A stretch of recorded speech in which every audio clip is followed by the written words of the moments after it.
Revenons sur les liaisons entre atomes.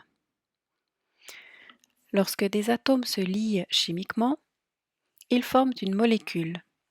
Une molécule peut être constituée d'atomes de même élément, vous connaissez O2 le dioxygène, H2 le dihydrogène ou encore N2 le diazote, mais les atomes peuvent très bien être d'éléments différents. Vous connaissez la molécule d'eau, H2O, constituée d'hydrogène et d'oxygène, mais on pourrait aussi citer le méthane, CH4, le calcaire, CaCO3, le glucose, C6H12O6, ou le dioxyde de carbone, CO2.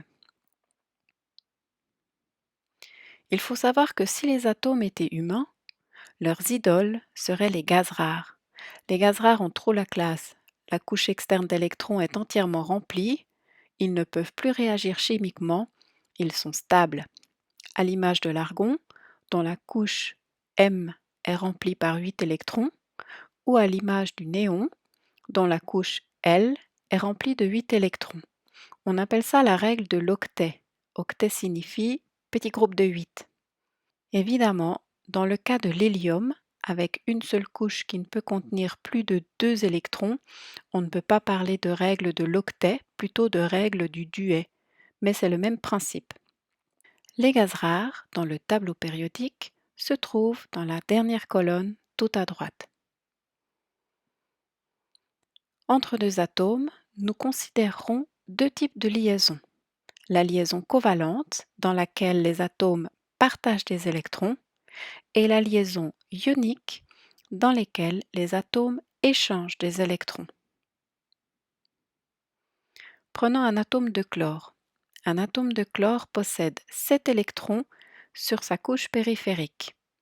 Il lui en manque donc juste un pour être complet. Lorsque deux atomes de chlore sont en présence l'un de l'autre, ils trouvent un compromis et mettent en commun leurs 2 électrons célibataires. Ils sont donc obligés de rester proches l'un de l'autre pour être satisfaits et ressembler tous les deux à un gaz rare avec une couche périphérique remplie. On appelle ça un partage d'électrons, c'est la liaison covalente. Dans le cas d'une liaison ionique, il n'y a pas de mise en commun d'électrons. Prenons l'exemple de l'atome de sodium. Sur sa couche périphérique, il possède un électron. Il lui faudrait gagner 7 électrons pour remplir cette couche, ce qui n'est pas aisé. Par contre, se débarrasser de son électron de la couche M lui permettrait d'avoir une couche L remplie et donc de ressembler à un gaz rare.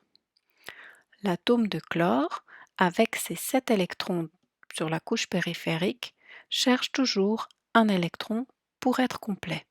Lorsque ces deux atomes sont en présence l'un de l'autre, ils échangent un électron. Il y a transfert d'un électron de l'atome de sodium sur l'atome de chlore. L'atome de sodium, en perdant un électron, devient chargé positivement. C'est un ion Na+.